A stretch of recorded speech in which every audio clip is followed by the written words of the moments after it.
생각을 해보게 됐습니다. 하나님이시라면 하나님 관점에서 이렇게 생각하고 행동하는 것이 가장 우리 주님이 기뻐하시겠다 이렇게 생각을 하면서 다니엘을 이렇게 생각을 해보게 됐습니다.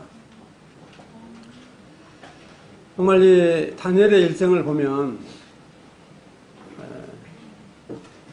다 이렇게 보는 사람에 따라 달라질 수 있지만 너무도 이렇게 놀라운 일생을 사신 분으로 이렇게 생각이 됩니다. 근데 다니엘서에 들어가기 전에 먼저 이렇게 좀 알아야 할 게 뭐냐면 이 바벨론, 특히 메대, 바사, 페르시아라고 그러죠. 그 다음에 이 헬라, 그리스, 로마, 이런 나라들, 특히 바벨론이라고 하는 나라가 정말 실제 이 지구상에 존재했는가 하는 이런 부분들. 또 한 가지는 뭐냐면 다니엘서에 나와 있는 것들이 너무도 이렇게 정확하게 기록들이 사실대로 다 이루어졌기 때문에 이거를 믿지 않는 사람들이 의외로 많이 있다. 이렇게 인본주의 학자들은 다니엘서를 훨씬 후대에 쓴 기록이 아니냐 이렇게 공부하는 사람들이 많고 그러는데 그런 부분들을 한번 이렇게 살펴보기를 원하는 마음이 있습니다. 다니엘서는 전체적으로 12장으로 구성이 되어 있습니다.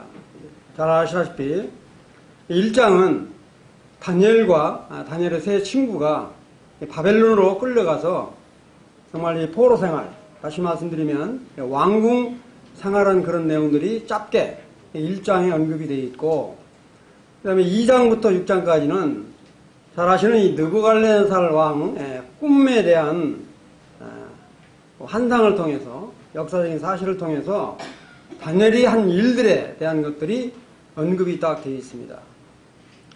근데 이제 놀랍게 다니엘 7장부터 12장까지는 정말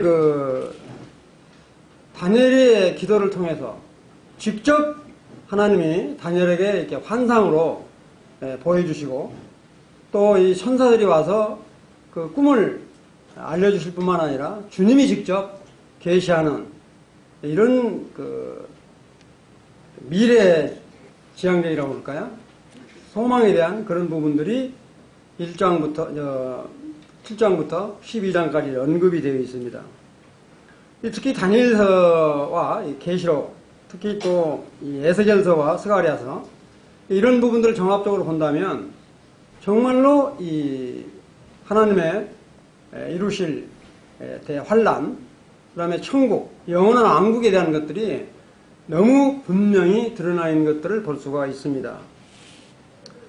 그럼 자, 먼저 바벨론이 정말 지구상에 있었는가? 이제 이따 화면을 한번 보여드리려고 하고요. 우리가 처음에 이 바벨을 보면 성경에 바벨론이라고 하는 이 문구가 몇 번이나 나오는가 확인을 해봤더니 약 296번이 나와 있더라고요. 상당히 많죠. 지금 이 세계를 주름잡고 있는 미국이라든가 러시아라든가 중국 한 군데도 성경이 안 나옵니다. 로마, 페르시아 이런 부분도 40번 전부 미만이에요. 성경이 그렇게 나오질 않아요. 그런데 바벨론이 무려 296번 나올 뿐만 아니라 계시록 17장, 18장에도 이 바벨론이 아주 어떻게 망해야 될 것인가를 이렇게 이야기하고 있는 것들을 볼 수가 있습니다. 근데 바벨론은 정말 실제 있었던 나라이죠. 잘 아시는 창세기 2장 8절에 보면 에덴 동산이 나오죠. 에덴 동산. 에덴 동산 모르는 사람 없죠. 바로 이 에덴 동산이 있었던 곳이 바벨론입니다. 그럼 아주 여기 보면 잘 아시는 이 비손강, 그 다음에 기온강, 지금은 없지만, 그 다음에 히데겔이라고 하는 트비스강, 유프라데스강. 메소포타미아 중심 지역에 있는 게 바로 지금의 이락, 이락의 나라, 바벨론이라고 볼 수가 있습니다. 근데 놀라운 건 뭐냐면, 노아 홍수 전에 그 창세기 6장 4절, 5절을 이렇게 한번 확인을 하시기 바랍니다. 시간이 없으니까 제가 펴보진 않겠는데, 거기 보면 하나님의 아들들과 사람들의 딸들이 이렇게 결합하는 부분이 나와요. 사람들의, 하늘들의 아들들을 뭐 셈이라고 분별하는 사람들이 있는데, 이건 저는 천사라고 이렇게 분별을 하는데, 이 정말 천사들하고 사람하고 결합을 해서, 여자들하고 결합을 해서 정말로 거인을 낳는 부분이 나오죠. 우리 말로는 뭐예요? 네피림이라고 그러죠. 이거 거인이라고 그러잖아요. 이게 노아 홍수 전에 나왔어요, 이게. 그런데 그와 같은 일들이 바로 노아 홍수 전에 그런 일들이 나왔는데, 노아 홍수 후에도 바로 이 거인이 나옵니다. 이제 잘 아시는, 여기서 시간이 없으니까 그냥 찾아보시기 바랍니다. 꼭 한번 확인해 보세요. 창세기 10장 8절에서 9절에 보면 뭐가 나오냐면, 함의 아들 구수 있죠, 구수. 구수가 바로 누구를 낳냐면 니무롯을 낳습니다. 니무롯을 낳는데, 바로 이 니무롯은 첫 용사라 했고, 뭐냐면 여호와 앞에서 용감한 사냥꾼이라 이렇게 나와요. 바로 이 창세기 11장에 나오는 이 니무롯이 바로 뭐냐면 이 바벨탑을 쌓아 올리는 사람입니다. 바로 이 니무롯이 이 바벨론을 창설을 했는데, 지구상에 최초의 국가를 만든 사람이에요. 이 사람이. 근데 이 사람은 사냥꾼에서 전쟁 영웅으로 이렇게 나와서 전부 이렇게 지방 도시를 다 점령을 해서 나라를 세운 다음에 이 여세를 몰아가지고 바로 뭐냐면 하나님을 대항하는 바벨탑을 쌓아 올리는 이런 역할을 누가 했냐면 니무롯이라는 사람이 했어요. 근데 이 니무롯이 이렇게 쌓아 올리다가 이 바벨탑이 이제 다 하나님의 노예에서 다 흩어졌잖아요. 그런 다음에 놀라운 건 뭐냐면 이 니무롯의 아내 되는 세미라미스라고 하는 이 여자가 아주 괴물이었던 것 같아요. 괴물. 이 세미라미스가 자기 이제 니무롯이 죽고 이 여자가 사생아를 낳아요. 그 사생아 이름이 누구냐면 이 담무수, 이름 많이 들어봤을 거예요. 담무수를 낳아요. 이 담무수를 바로 뭐냐면 태양신으로 섬기도록 그렇게 이렇게 공포를 합니다. 그리고 자기는 태양신의 어머니로 행세를 해요. 다시 말씀은 지구상의 가장 우상 국가로 이렇게 나는, 이게 바로 뭐냐면 구바벨론이라고 이렇게 볼 수 있고요. 그 다음에 신바벨론은 다니엘서에 나오는 느부갓네살 왕, 즉 네부카네자르라고 이렇게 이제 네부카네자르라고 표현이 나오는데, 느부갓네살 왕이 바로 뭐냐면 이 제2 신바벨론을 이렇게 창설이라기보다는 세웠다 이렇게 보시면 돼요. 그래서 한 1761년 정도 이렇게. 근데 이 느부갓네살 왕이 얼마나 아주 호화스럽게 이렇게 성을 쌓냐면, 이 바벨론은 나라이면서 바로 뭐냐면 도시, 수도의 이름이 바벨론, 또 이 수도도 바벨론으로 되어 있어요.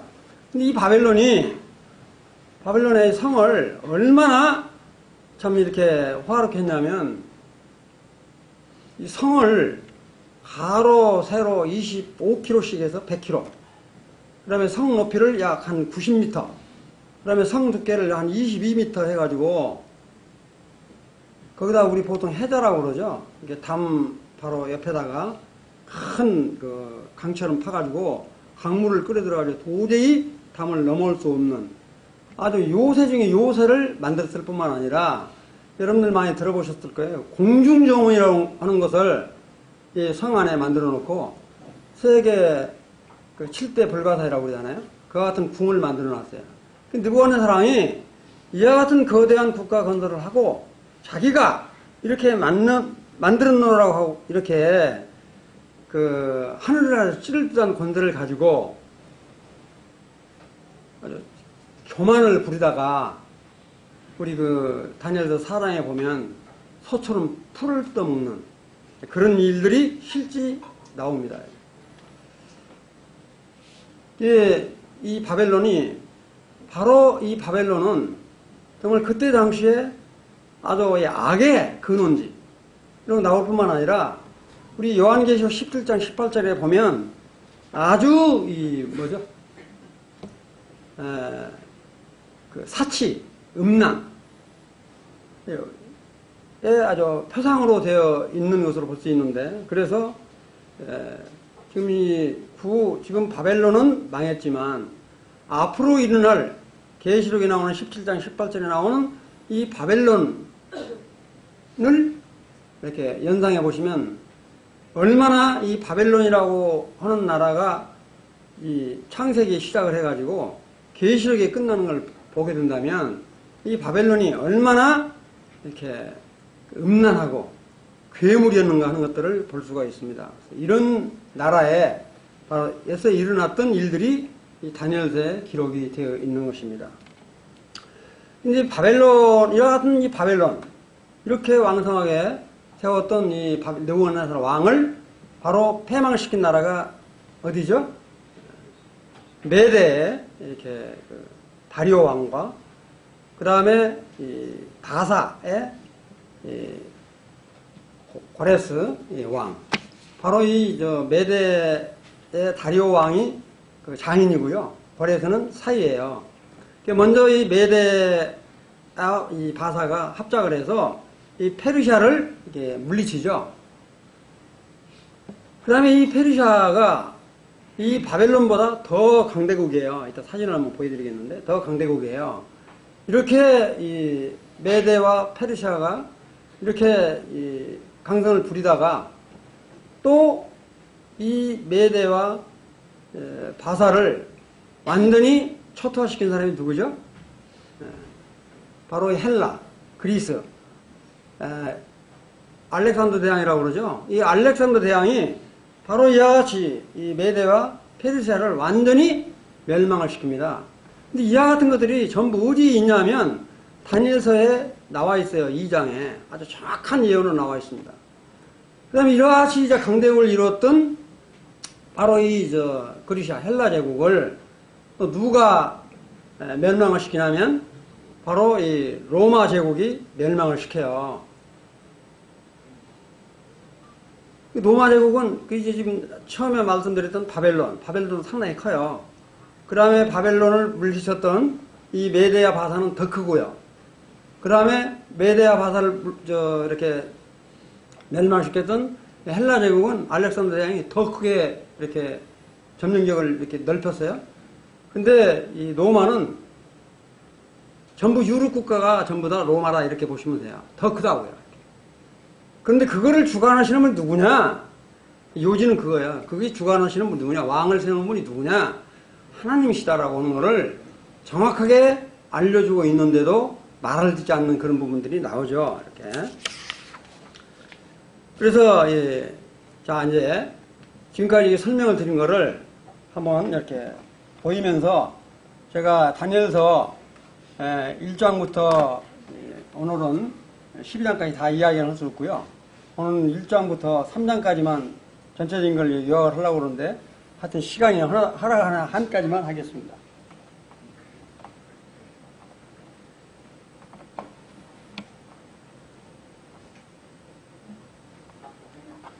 이게 어떻게 빼기 뺐는데 안 들어가네?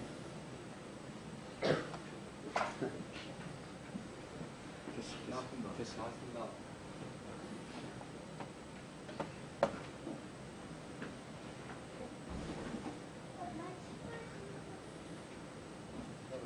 이게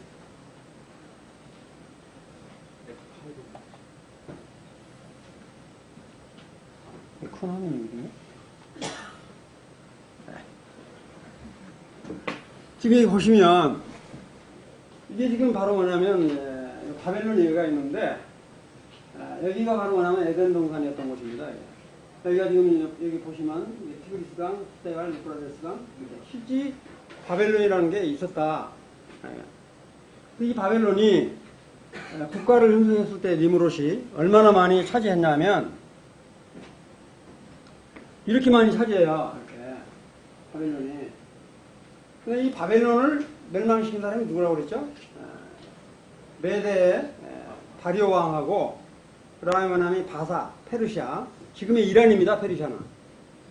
지금의 이란. 이 바사 왕이 바로 이 바벨론을 물리쳐서 이 더 커요. 지역이. 한 장으로 더 하나 비교를 하기 위해서 고맙습니다. 이렇게 지금 지역이 이렇게 커요. 근데 이 메데, 바사, 페르시아를 점령한 사람이 누구냐 하면 바로 조금 전에 말씀드렸죠. 그 헬라, 알렉산더 대왕인 그리스, 헬라라고도 하고 그리스 문화 유명하죠. 특히 우리 이제 성경의 모든 것들이 이 문화에 영향을 많이 받았다 이렇게 보시면 돼요. 이 알렉산더 대왕이 또 메데 바사가 이루어진 나라보다 훨씬 더 큽니다. 커요. 그거를 보여드리려고 한 건데. 근데 이 헬라, 다시 말씀드리면 이 그리스를 점령한 사람이 누구냐면 로마예요. 로마. 로마는 BC 27년 여러분들 가이사 왕 나오죠? 가이사. 성경에 이 가이사 왕이 로마 제국을 창설을 해서 아주 제일로 오래도록 했는데 바로 이와 같은 게 뭐냐면 이 헬라 그리스인데 이 로마는 전 유럽을 다 점령했다 이렇게 보시면 돼요. 그래서 로마는 바로 서로마와 동로마로 나눠졌다. 그래서 동로마가 나중에 멸망을 했습니다.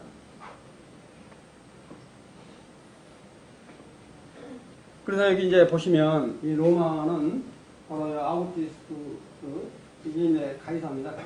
가이사가 BC 27년에 로마 제국을 창설을 해서 공도 분열이 되고 동로마 제국으로 이렇게 나타나는데 이런 내 국가가 너무 놀랍게 다니엘서 성경에 너무 정확히 나와 있는 거예요. 이대로 역사적 사실이 이루어지니까 인문주의 학자들은 이 믿을 수 없다는 게 어떻게 이렇게 정확하게 말려 들어갈 수 있냐. 그래서 이게 훨씬 다 이루어지고 난 다음에 몇천 년 후에 뜬 거 아니냐. 이런 공박을 하는 그런 사태가 벌어졌다고 그래요. 여기까지는 지금 내가 설명을 했던 거고요. 자, 오늘 내가 설명을 드리려고 하는 것만 하면 이 다니엘서 1장부터 6장까지, 8장까지 언급이 되어 있는 부분인데 요약만 간단히 드리겠습니다. 이게 뭐냐면 우리 다니엘서를 읽어보시면 다니엘하고 다니엘 세 친구가 포로로 끌려가잖아요. 포로로 끌려가는 연대가 얼마냐면 BC 605년이에요. BC 605년. 이때 다니엘 나이가 몇 살이냐면 어린 소년으로 나와요. 어떤 성경을 보면 영맨으로 나와요. 영맨. 젊은 소년. 젊은 사람. 근데 어떤 성경에 보면 칠드런으로 나와요. 우리나라 나이로 따져보면 13살에서 18살. 20살은 안 넘은 것 같아요. 13살에서 18살 정도 된다면 우리 이제 다니엘 세 친구가 그 나이에 포로로 끌려간 나이가 바로 뭐냐면 BC 605년입니다. BC 605년에. 이 605년에 끌려가가지고 이제 그 왕궁 생활을 하죠. 왕궁 생활을 하는 이야기는 이따 말씀드리고 왕궁 생활을 하면서 그 왕이 주는 진미, 포도주 이런 걸 줘서 먹게 하니까 멜로 먹는 게 아니라 거지르는 장면이 나오는데 정말 그런 부분을 우리가 좀 이렇게 살펴봤으면 좋겠어요. 그 다음에 BC 605년에 약 3년 후쯤에 바로 뭐냐면 느부갓네살 왕의 환상의 꿈이 나타납니다.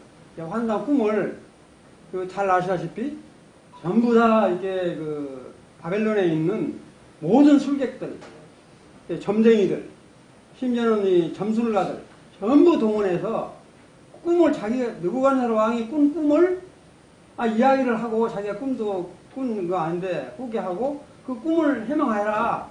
이렇게 하니까 알 사람이 아무도 없잖아요. 근데 그걸 누가 그렇게 하신 것 같아요? 저는 분별할 때 하나님께서 다니엘을 이렇게 쓰시도록 하기 위해서 역사하신 거 아닌가? 저는 그렇게 분별합니다. 그럴 리가 없잖아요. 남이 꾼 꿈을 내가 어떻게 알겠어요? 박수들 이런 사람들이 전부 해명을 모르다가 다 죽이라고 명의까지 하는데, 그런 장면이 여기까지 나온 거예요. 여기까지. 602년. 그 다음에 이제 여기까지가 바로 뭐냐면 538년에 다니엘의 사라골. 다니엘이 사라골에 들어간 나이가 뭐냐면 80대가 넘어요. 80대가 넘은 나이에 다니엘이 사라골에 들어갑니다. 그래서 여기 있는 부분은 다음에 제가 기회 있을 때 오늘은 1장부터 3장까지 다 할지 모르겠는데 하고 그 다음 시간 되는 대로 다니엘서 전부 다 한번 이렇게 하려고 합니다. 다니엘서 너무 이렇게 우리 믿음 생활에 중요한 부분이기 때문에 이렇게 한번 말씀을 드리고 싶어요. 이렇게 이루어지고 이게 뭐냐면 이제 1장부터 거의 이제 8장까지가 다 있습니다. 이렇게 순서가 조금씩 차이가 있는데 이런 부분하고요. 그 다음에 개요만 좀 설명을 드릴게요. 그 다음에 이제 7장부터 8장, 9장, 10장, 10장, 10장 넘으면 11장, 12장은 한 장을 아마 이렇게 나눈 것 같아요. 거의 내용이 이어져 있는 부분이 나와 있습니다. 그 7장을 보면 네 짐승의 환상이 나와요. 바로 아까 제가 말씀드렸지? 이렇게 바벨론, 그 다음에 메데바사, 그 다음에 헬라, 로마, 짐승으로 나와요. 사자, 곰, 표범, 열불 짐승, 세이발로 나오는 환상들이 나와요. 그것들이. 다니엘서 2장이 전부 이렇게 언급이 되어 있다고요. 그 다음에 이제 8장에 보면 바로 헬라 제국에 대한 순양과 순염소 이야기가 8장에 나와요. 그 다음에 이제 9장에 나오는 그 유명한 다니엘의 예언이 있죠. 70일에. 이 부분은 정말 너무너무 이렇게 중요하기 때문에 다른 것도 다 중요하지만 중요한 부분이에요. 그 다음에 10장은 여러분들 잘 아시는 다니엘의 그 20일 기도, 요새 유행됐죠? 다니엘의 20일 기도라고 하면 모르는 사람이 없을 정도로 유명한데, 바로 다니엘이 그 히데길 강가에서 세 일해 동안 금식 기도했다고 나와요. 이거를 막 흉내내려고 하는 사람이 많은데, 저는 그건 흉내내고 싶지는 않아요. 그게 바로 뭐냐면 10장에 나옵니다. 믿음답게 살아야죠. 그냥 20일 헛살면서 20일 동안 기도만 뭐 하겠어요. 이 가브리엘 천사가 나와서 이렇게 예언을 계시는 그런 부분이 나올 뿐만 아니라 11장, 12장에 보면 우리 주님이 직접 나타나셔서 다니엘에게 이렇게 말을 한다고. 놀라운 건 뭐냐면 그 에르미야서를 읽고 우리 다니엘이 이 70년 포로 생활을 다 끝났다라고 생각을 하는데 천사가 나타나서 그게 아니다. 그게 이제 그 장에 나타나거든요. 70년, 70일을 이야기를 하니까 그리고 네가 알 바 아니다. 그래서 여기 뭐라고 해요? 이 예언들은 계시하라고 하는 게 아니라 하나님께서 봉함하라. 봉함하라. 알리지 말라는 이야기 아니라 봉함하라. 이렇게 나온다고. 이 다니엘서를 우리가 통해서 정말로 하나님이 주관하시는 부분이 예나 지금이나 동일하다. 그래서 정말 하나님은 살아서 역사하시는 분이다. 우리 눈에는 안 보이지만 그거를 교제를 하고 싶습니다. 지금 뭐 설명은 웬만한 거 다 드렸으니까 이제 들어가서 말씀을 드리도록 하겠습니다. 뺄게요. 그럼 먼저 다니엘서 이렇게 1장을 이렇게 한번 이제 펴보시면 그 재밌는 부분이 나와요. 다니엘이 이제 남유다 18대 여호와 김시대에 포로로 잡혀가죠. 조금 전에 말씀드렸지만 그 왕이 환관장 아브나스에게 말해서 이스라엘 자 중에서 정말로 흠이 없고 그 다음에 뭐냐면 용모가 아름답고 그 다음에 지혜가 아주 촉철하고 아주 지식이 있는 학문에 아주 익숙한 그런 자들을 이렇게 포로로 잡아가지고 이렇게 왕을 이렇게 섬기도록 그런 일을 지금 이렇게 도모하고 있습니다. 그 다음에 이들한테 정말로 유대인들이 사용하는 그 유대 언어를 사용하지 못하게 갈대아 언어를 사용하게 하고 그 지정한 왕이 준 지정한 음식을 먹게 하는 이런 일들이 일어나면서 그렇게 하면서 3년 후에 이들이 얼마나 장성했는지 3년 후에 보겠다 이렇게 이제 언급을 하는 부분이 나오게 됩니다.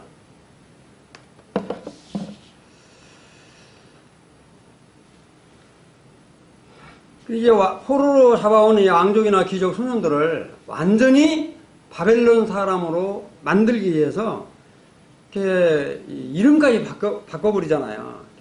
그게 뭐예요? 다니엘 이름을 뭘로 바꾸냐 하면 벨드사사라고 이름을 바꿔요. 이름 뜻이 뭐냐면 다니엘이라는 이름 뜻은 바로 뭐냐면 하나님은 심판자라 하는 뜻을 가지고 있어요. 다니엘이라는 이름이.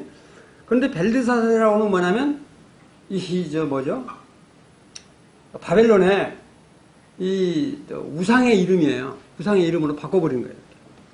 그 다음에 하나나라고 하는 이름은 뭐냐면 여호와는 친절하시다 그런 뜻인데 사드락이라고 하는 이름으로 바꿔버려요. 사드락이라고 하는 이름은 뭐냐면 태양신에게서 이렇게 빛을 받은 사람이다 이렇게 바꿔버린다고요. 그 다음에 잘 아시는 이게 그 미사엘을 이제 메삭으로 지금 바꾸잖아요. 이 미사엘이라고 하는 이름은 뭐냐면 누가 하나님과 같으랴 이런 의미인데 누가 하나님과 같으랴 이런 그 의미인데 이거를 어떻게 바꿔버리냐면 누가 사크 여신과 같으랴 이렇게 이름을 다 바꿔버린다고요.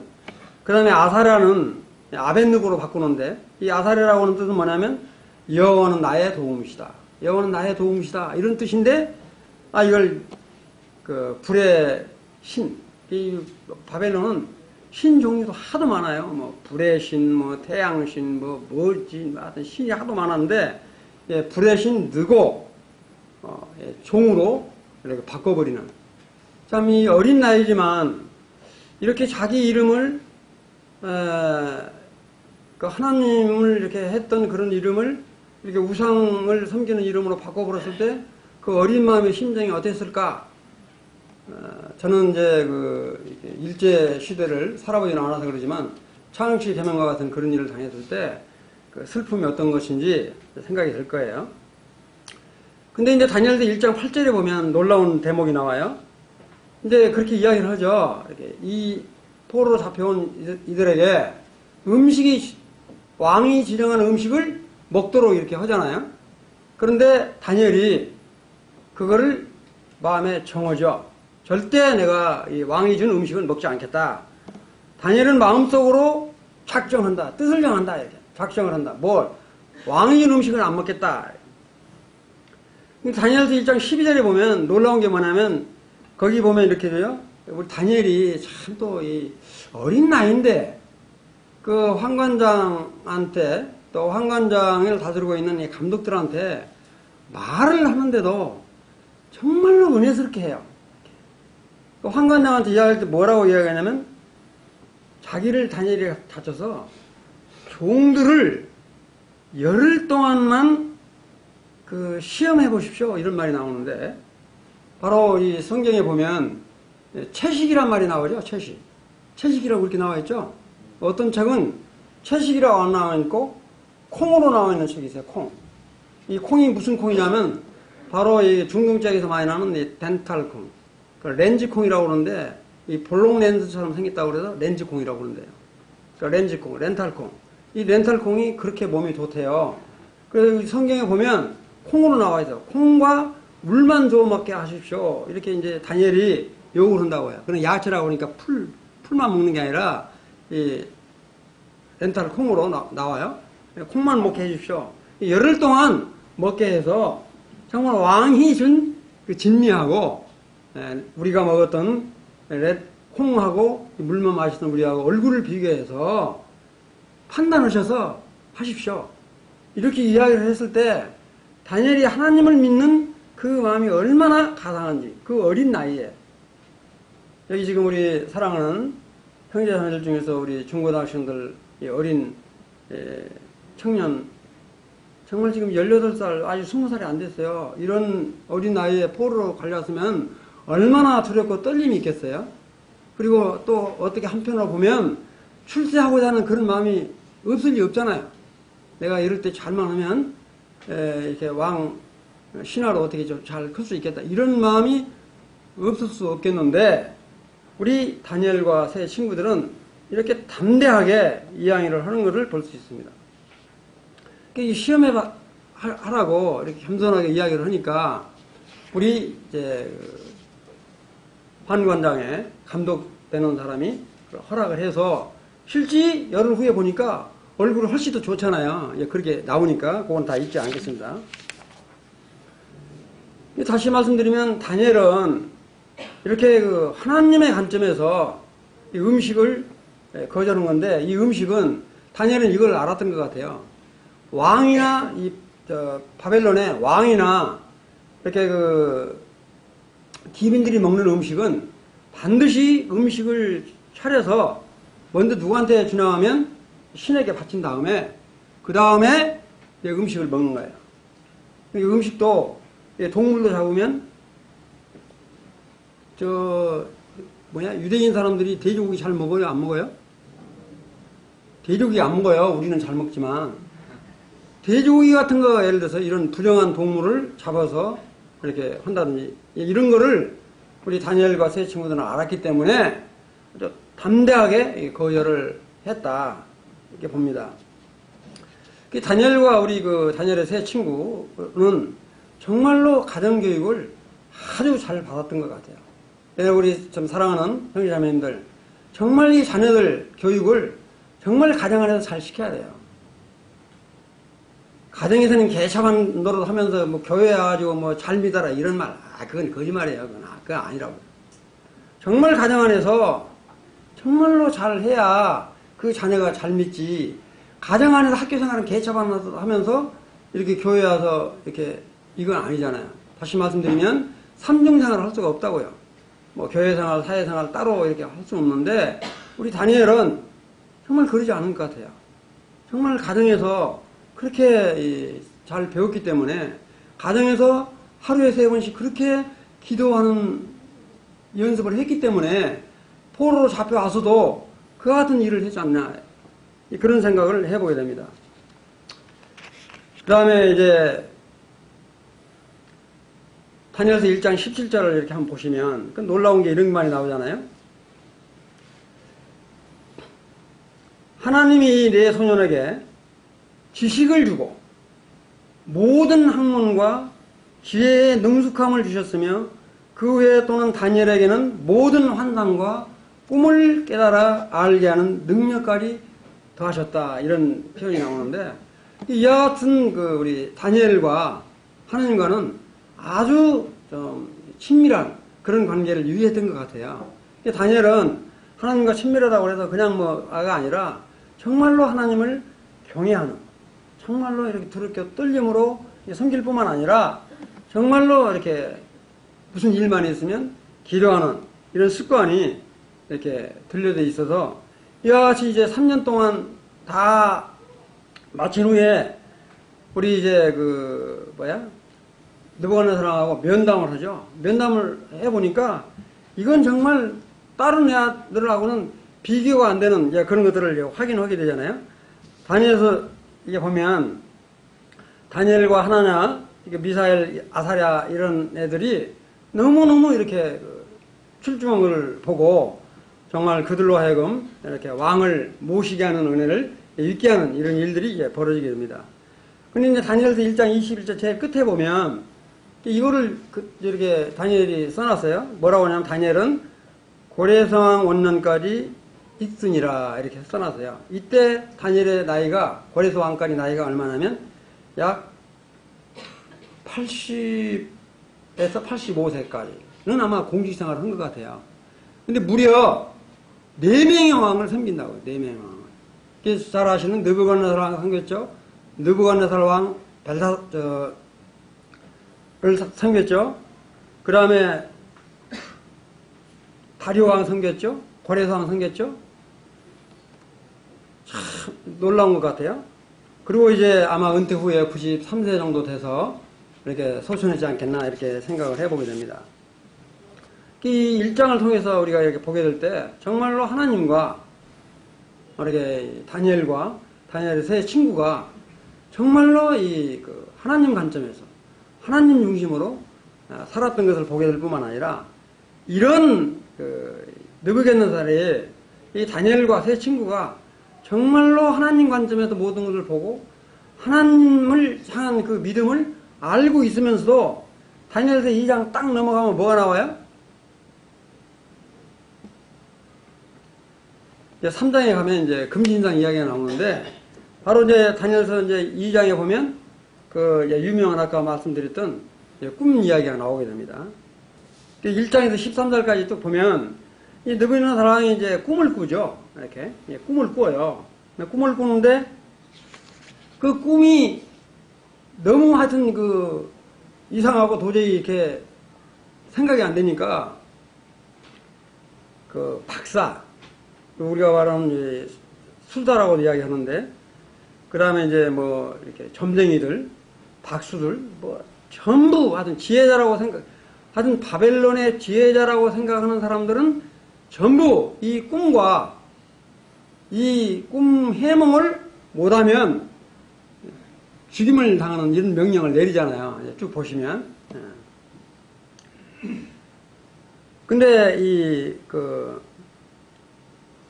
아까도 말씀드렸지만, 왕이 꾼 꿈을 남이 어떻게 그 꿈을 이렇게 알아내겠어요? 아까도 말씀드렸지만, 이와 같은 일은 우리 하나님께서 느부갓네살 왕에게 그런 마음을 갖도록 이렇게 했겠지 않나 이렇게 생각을 해 보게 됩니다. 한마디로 말하면 꿈을 이야기 못하고 꿈을 해석하지 못하는 모든 지혜자들은 전부 다 죽이도록 명령을 한 그런 상태에 다니엘서 2장 17절 28절을 이렇게 한번 보시면 이 다니엘이 이제 그 말을 듣잖아요. 그 말을 듣고 먼저 뭘 해요? 그냥 자기가 이렇게 우월한 게 아니라 먼저 자기 집으로 돌아와서 자기 세 친구한테 이렇게 중보기도 요청을 하게 됩니다.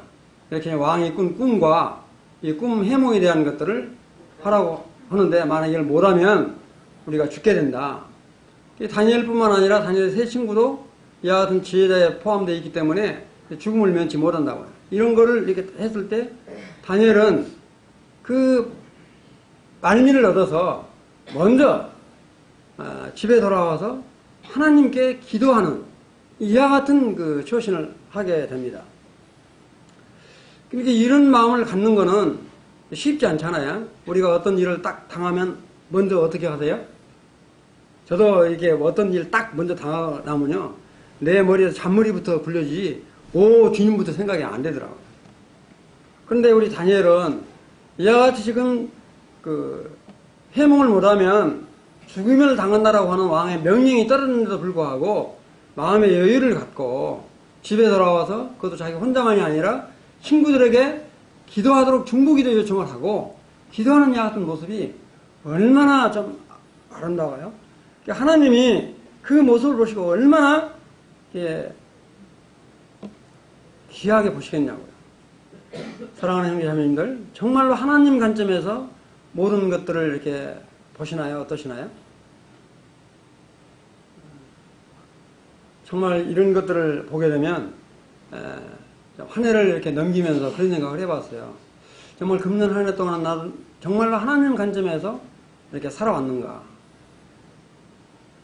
그래서 다음 새해에도 정말로 하나님 관점에서 하나님을 경외하면서 정말로 하나님을 기쁘게 하는 그런 삶을 살아야 되겠구나. 이런 마음을 이렇게 한번 다짐을 하게 됐습니다. 다니엘서 2장 18절에 딱 보시면 뭐가 나오냐면 참 우리 이제 다니엘이 하나님이 이제 그 해몽을 해주는데 다니엘이 그런 해몽을 받으면 그냥 혼자 벌쩍벌쩍 뛰는 게 아니라 먼저 하나님께 감사하는 이 마음이 너무너무 아름다워요. 그 2장 18절 한번 보실래요? 보시면 하늘에 계신 하나님이 이 은밀한 일에 대하여 긍휼히 여기셔서 자기 다니엘과 동무들 바벨론으로 다른 지혜자 함께 죽임을 당치 않게 하기를 친구들로 하여금 중보기도를 요청하라고 19장 22절에 보면 환상으로 이게 보여주잖아요. 이렇게 환상으로 보여주니까 이 뭐라고 표현하냐면 하늘에 계신 하나님을 찬송하며 영원 무궁히 하나님의 이름을 찬송할 것은 지혜와 그다음에 권능이 하나님께 있습니다. 이렇게 이야기를 하면서 하나님은 때와 기한을 변하시며 왕들을 폐하시고 왕들을 세우시며 지혜자에게 지혜를 주시고 지식자에게 총명을 이렇게 주십니다. 라고 하면서 하나님을 이렇게 찬양하고 높이는 이런 모습이 이렇게 나오게 됩니다. 그렇게 다 기도를 하고 난 다음에 바로 뭐냐면 그 근위대장, 호위대장이죠. 호위대장 아리옥을 찾아가서 이야기를 합니다. 이렇게 이제 꿈과 해몽을 하겠노라고. 그러니까 이 아리옥이 너무너무 그 듣던 중에 반가운 소식이라 저 누구야? 다니엘을 데리고 왕한테 가서 이야기를 하죠. 이렇게. 26절, 28절에 나와요. 26절, 28절 보시면 왕은 다니엘을 바벨론에서 지어진 벨드사자라고 부르며 내가 얻은 꿈과 꿈의 해석을 내가 능히 내게 알게 하겠느냐. 다니엘은 먼저 자기가 잘해서 자기가 능해서가 아니라 하나님이 알려준 사실을 먼저 분명히 왕한테 밝혀요. 왕께 대답하고 있음을 보게 됩니다. 뭐라고 이야기하냐면 지혜자나 박사나 술객이나 박수, 점쟁이가 절대 이 꿈을 보일 수가 없습니다. 왕한테 그렇게 이야기를 하잖아요. 오직 은밀한 것을 이렇게 보여주시고 해석하고 보여주실 분은 하늘에 계신 하나님 뿐밖에 없습니다. 이렇게 정말 그 하나님을 왕 앞에서 높이는 이런 일들을 볼 수 있습니다. 느부갓네살 왕이 하나님을 좋아해요, 안 좋아해요?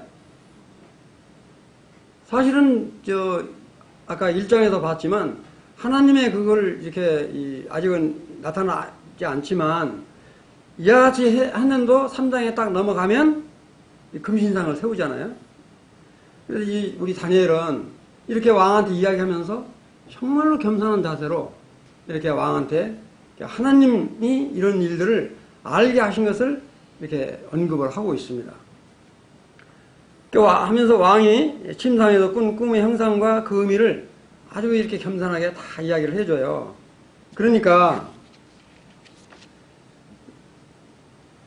2장 30절을 이렇게 한번 보시면 2장 30절 내게 이 은밀한 것을 나타내시면 내 지혜가 모든 다른 사람보다 나은 것이 아니라 오직 하나님께서 저에게 그 해석을 왕에게 알리셔서 왕의 마음으로 생각하던 것을 왕으로 알게 하시기 위함인 것입니다. 이렇게 언급을 하고 있는 걸 볼 수 있습니다. 그리고 이제 쭉 설명을 다 해요. 다니엘서 2장 31절부터 35절까지 이제 머리는 정금이요 가슴과 팔은 은이요 배와 넙죽다리는 놋이요 종아리는 발과 철이요 쭉 나오는데 이건 제가 화면을 통해서 그냥 여기까지만 말씀을 드리고 마칠게요.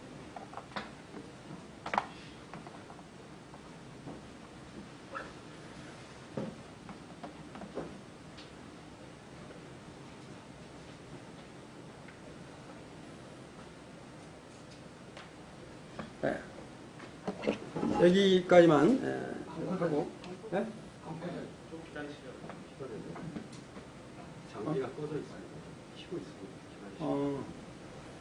그럼 지금 말씀을 드릴게요. 여기 그림에 보면 제일 머리는 이렇게 금이 나와요. 금. 한꺼번에 설명을 드릴게요. 이 머리는 바로 뭐냐면 느부갓네살 나왔습니다. 보면 여기에 제일 위에 있는 이 머리는 금처럼 안 보이는데 금입니다. 금인데 이 금은 바로 뭐냐면 느부갓네살 왕입니다. 이렇게 아주 겸손하게 이야기를 해요. 그 다음에 뭐냐면 여기 이제 가슴팍하고 이렇게 팔 여기는 은으로 되어 있다. 은은 이 왕보다는 모도인데 이 모도는 사람입니다.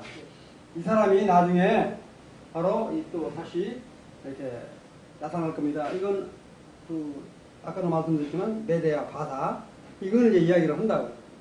그 다음에 뭐냐면 이제 다니엘서 이렇게 여기 지금 내가 써놨는데 여기는 다니엘서 이렇게 8장에 이렇게 뭐야? 네 생물이 쭉 나오는데 여기는 이제 다니엘서 7장에 나와 있는 것들이고요. 다니엘서 7장에 나와 있는 것들과 8장에 나와 있는 것들. 여기는 8장에 여기가 뭐냐면 사다와 독수리. 여기는 뭐냐면 고음. 여기는 이제 그 표범, 새 날개 달린 거. 여기는 뭐냐면 새 이빨, 열불, 로마를 상징하는 이렇게 같이 보시면 돼요. 다니엘서 7장. 그 다음에 이제 다니엘서 8장에 보면 바로 순양과 순문서가 나오는데 이 순양은 바로 뭐냐면 이제 베드 마사를 의미하는 거고 헬라 플러스가 이제 순양서로 나온 이 부분이 정확하게 명칭까지 이렇게 나와 있어요. 이게 볼 때 같이 봐야 되는데 설명을 드리면 이와 같은 것들을 이렇게 이제 언급을 쭉 합니다. 동은 바로 뭐냐면 그 다음에 이제 동이 나타나는데 이 동은 그 다음에 나라가 형성이 되고 그 다음에 철이 되는데 이 철 세이빨 열불 가진 이 나라가 이 또 왕국을 차지할 겁니다. 라고 이야기를 해요. 그 다음에 철과 흙, 여기 뭐냐면 이제 발바닥. 여기는 뭐냐면 이제 철과 흙인데 서로 이렇게 합쳐지지 않는 그런 부분이 언급이 되어 있습니다. 근데 제일 마지막 보면 뭐냐면 이제 여러분들 그 책에 보면 다듬지 않는 돌, 뜨인 돌이라는 말이 나와요. 바로 그게 뭐냐면 여기 지금 예수 그리스도 돌. 이 뜨인 돌이 다듬지 않은 돌, 깎으지 않은 이 돌이 전부 이 금신상부터 시작해가지고 발까지 완전히 초토화시키는 그런 부분이 쭉 여기 다니엘이 다 이야기를 하고 있어요. 2장에 전부 다 이야기를 하고 있는데 그거 다 읽으면서 설명드리기는 시간이 없으니까 말씀드립니다. 초토화를 전부 시키고 있어요. 그래서 다니엘서 2장 42절 43절 딱 나오는데 이와 같이 이렇게 이 흙과 쇠와 흙이 합쳐지지 않는 그런 부분은 바로 우리가 여러 가지 해석들이 궁금해요. 서로마, 동로마로 갈라진 부분, 그 다음에 헬라 제국 분이라는 거, 이렇게 보시는 분, 신성 로마 제국으로 보시는 분, 여러 가지 많은데, 이 모든 나라를 다 표방이 아닌가. 다시 말씀드리면, 저는 이런 생각을 해봐요. 요 철과 흙이 합쳐지지 않는 때, 이 마지막 때잖아요. 이 마지막 때는, 지금 이스라엘만 나라만 해도, 정말 단일 국가가 아니에요. 이렇게 이스라엘만 해도 한 70%만 유대인이고 나머지는 전부 다 저쪽 아랍 지역의 사람들뿐만 아니라 우리나라가 지금 그 이민족이 몇 명이 된 줄 아세요? 우리나라가 지금 4%예요. 4%. 그렇게 이 외국인이 많이 살고 있다고. 이 마지막 때 임금만은 사실인 것 같아요. 여기 이제 철과 흙이 섞이는데 하나가 되지 못한다. 이런 것들이 이제 2장에 보면 전부 다 언급이 되어 있습니다. 그 다음에 마지막에는 뭐냐면 예수 그리스도가 완전히 이 통치하는 그런 부분까지도 언급이 되어 있는 것을 볼 수 있습니다. 2장에 이와 같이 언급이 되어 있어요. 이런 부분들이. 그래서 이제 3장에 딱 넘어가면 이와 같은 것들을 쭉 설명을 하니까 이제 놀라운 부분이 어디냐면 이렇게 다 설명을 하니까 다니엘서 2장 46절만 딱 한번 보고 제가 마치도록 할게요. 2장 46절에 보면 이렇게 설명을 다 하니까 느부갓네살 왕이 너무너무 놀래가지고 다니엘이 이때 나이가 몇 살이냐면 마리아 18살 정도 될 거예요. 마리아 18살 정도 되는데 왕이 이 해석을 전부 다 듣고 너무너무 놀라가지고 다니엘서 2장 46절에 보면 느부갓네살 왕이 얼굴을 땅에 대고 얼굴을 대고 땅에 대고 엎드려 다니엘에게 뭘 했다고 해요? 절하고. 이게 얼마나 놀라우면 그러겠어요? 느부갓네살 왕이 이 다니엘이 해몽하는 걸 다 듣고 너무너무 놀라워서 정말로 얼굴을 땅에 대고 엎드려 큰절을 하는 아주 놀라운 일들을 볼 수 있는데 이건 바로 뭐냐면 다니엘과 하나님이 함께 하셨기 때문에 가능한 일이다. 다니엘이 정말로 하나님 관점에서 이런 일들을 행했기 때문에 다니엘과 함께 하신 하나님이 이렇게 영광을 받은 것이라고 생각을 해보게 됩니다. 그래서 지금 시간 관계상 3단까지는 갈 수가 없고요. 그래서 제가 오늘 이제 말씀을 아치면서 생각되는 건 뭐냐면 정말로 다니엘과 다니엘의 세 친구가 정말로 하나님 관점에서 바라보는 신실한 믿음, 그 다음에 정말 굳은 의지, 대단한 것 같아요. 이렇게 왕 앞에서 그런 걸 이렇게 굽히지 않는다는 거 쉽지 않잖아요. 그 다음에 결단, 그 다음에 뭐냐면 그러면서도 다니엘 같은 경우에 정말로 겸손을 잃지 않는, 정말로 은혜를 받을 수밖에 없게 하는 그런 그게 참 너무 놀라운 것 같아요. 겸손하게 말을 해도 어찌 그렇게 은혜를 받게. 나이가 18살이면 아주 어리잖아요. 그럼에도 불구하고 이렇게 겸손하고 아주 지혜스럽게 온유한 그런 마음으로 말을 해서 심지어는 환관장하게 하나님이 은혜를 주셔서 다니엘을 잘 보게 하도록 그렇게 만드시는 것을 볼 수 있잖아요. 그 다음에 세 번 다니엘은 정말로 하나님을 아주 이렇게 경외하는 것 같아요. 참 이렇게 경외하면서 저렇게 떨리는 마음으로 경외하면서도 정말로 친밀한 그와 같은 우리 다니엘을 볼 수 있을 뿐만 아니라 정말 자기의 믿음의 지조를 끝까지 지켜가는 그런 참 다니엘과 친구들의 모습을 보면서 금년 한 해도 이와 같은 것을 한번 이렇게 생각을 해보면서 정말 내가 새해에는 이런 정말 하나님의 관점에서 하나님이 기뻐하는 그런 뜻 가운데 살기를 원하는 저와 여러분이 됐으면 좋겠다.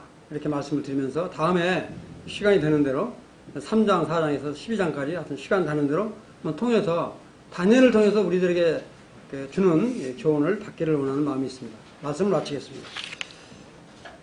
기도하죠.